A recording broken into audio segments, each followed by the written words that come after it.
នៅក្នុងព្រៃដ៏ធំមួយមានសត្វតឈ្មោះថាលីអូ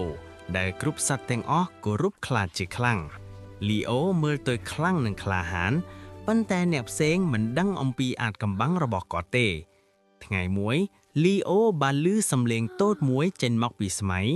នោះគឺមិនមែនជាសត្វធំអ្វីទេវាគ្រាន់តែជាកណ្ដុរតូចមួយប៉ុណ្ណោះប៉ុន្តែលីអូបានឃើញហើយក៏ភ័យខ្លាចយ៉ាងខ្លាំងកណ្ដុរតូចមីមីមិនយល់ថាហេតុអ្វីសត្វតូចដ៏ធំមួយត្រូវមកភ័យខ្លាចនាងទៅវិញ Don't worry, អាថ៌ Leo. កំបាំងរបស់ I'm លី here. អូ But it's scary គឺគាត់ out មាន there. កម្លាំងខ្លាំង We'll ក្ be លា brave ណាស់ together. ប៉ុន្តែ Okay, បេះដូងរបស់គាត់ងាយភ័យខ្លាចទៅវិញ